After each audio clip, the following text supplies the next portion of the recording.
Hi everybody, Dan Illman along with Matt Bernier. Welcome to Breeders' Cup Focus. Each week leading up to the Breeders' Cup, we'll profile a division or two. And in this episode of Breeders' Cup Focus, we're going to take a look at the Dirt Mile. Here's the preliminary odds set by Daily Racing Form national handicapper Mike Watchmaker. The list compiled by DRF analyst Mary Rampolini, and you can get all the latest each Friday in Friday's print edition of Daily Racing Form, and every day at drf.com/BC. You can get the latest updates on odds and comments for all of these horses. Matt, Catalina Cruiser has sort of emerged from nowhere as the favorite for this year's Breeders' Cup Dirt Mile, but he is a deserving favorite, a perfect 4 for 4 in his career, and it looks like he hasn't even gotten warmed up yet. No, that's kind of the scary thing when you talk about a horse like this. He's never really been tested, and I understand you can get a little bit over the top and a little bit carried away talking and using hyperbole about a horse like this, but these are the ones that still get you excited. A year where you had Justify win the Triple Crown, and we've seen great 3-year-old fillies, and we've seen all sorts of good racing.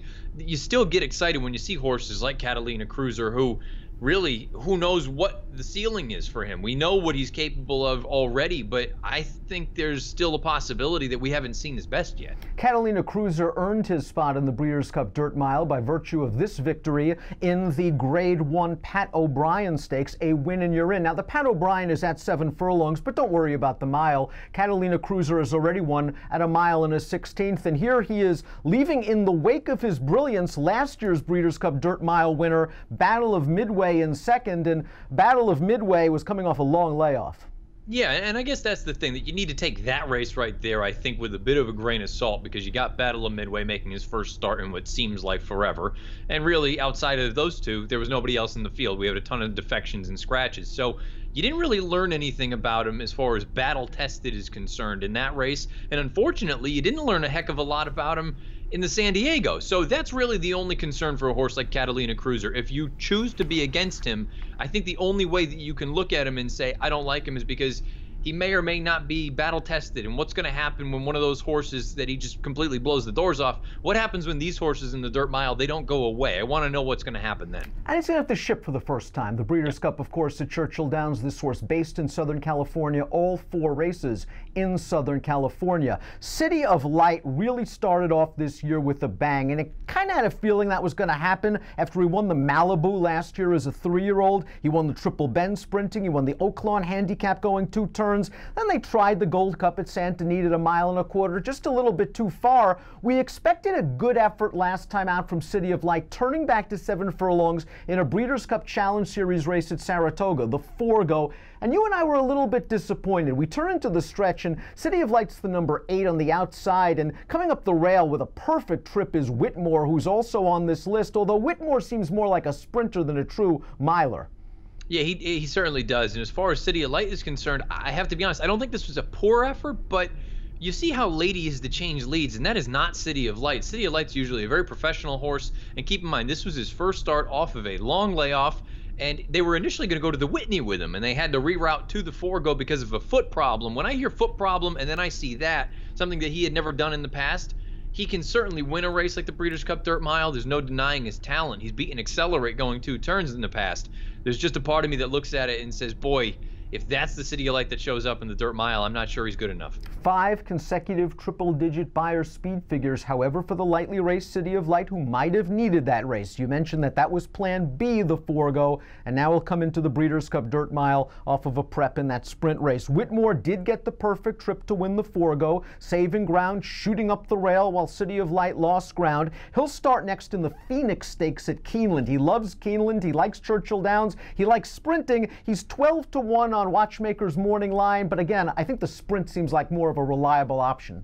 To me, severe underlay, if they go in the Dirt Mile at 12 to 1, I would want considerably more than that, and I feel like I agree with you. He's probably better suited going a shorter distance. I think if they had a 7/8 race, it would be fine for him, but unfortunately they don't. He should probably, I think, should be running in the sprint, not the Dirt Mile. We saw Battle of Midway chase Catalina Cruiser in vain in the Pat O'Brien. He then came back and ran last week in a 1-turn mile at Belmont, a good prep for the Breeders' Cup, the Grade 2 Kelso handicap. We turn to the stretch there, and we see him sort of struggling in the white blinkers, one paced, a little bit better in his second start off the layoff, but no match for pattern recognition Recognition, who just got a really easy trip on the lead. And I like the way that Pattern Recognition fended off the closers. Yeah, he dug in very gamely here. It is worth noting, Timeform US had that main track at Belmont Park color-coded red, meaning it was intensely speed-friendly. So that perhaps helped a horse like Pattern Recognition, possibly compromise Battle of Midway. My problem with Battle of Midway, perhaps this has been the plan all along, get 2 preps into him and have him peak at Churchill Downs. Outside of last year's Breeders' Cup Dirt Mile, I don't know where the race on his page is that makes him a legitimate Dirt Mile threat this year anyway. He's only registered 2 triple-digit buyers in his career, only one of them over 101 that was in last year's Dirt Mile when he was on the best part of the racetrack. And I'm also not totally convinced that the one-turn configuration is best for him. You get him to a mile and a 16th at 2 turns, I think that he might be a little bit better at that. To me, he'd be a fade in this spot. As for Pattern Recognition, it seems like he has found his niche at this one-turn mile, but you mentioned all the things why maybe he's a little bit dressed up going into the Breeders' Cup, setting kind of an easy pace over a speed-favoring track. This is a horse who's finished second in half of his 10 lifetime starts, but I don't think it's because of a lack of a will to win. I just think in several of these allowance races, he happened to catch horses that ran great. Horses like Takaful or Coppertown or Coldfront or True Timber. Talented horses that just happened to wake up on the right side of the stall that day and freaked out.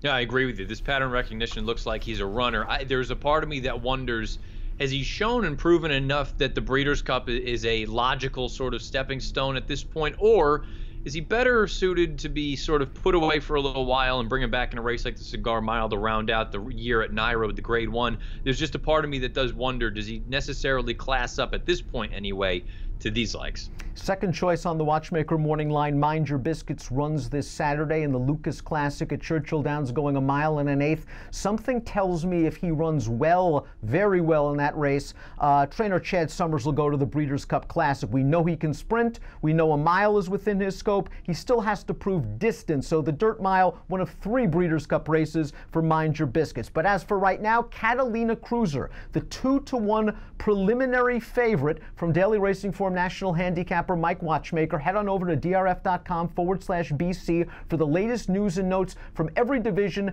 and Watchmaker odds.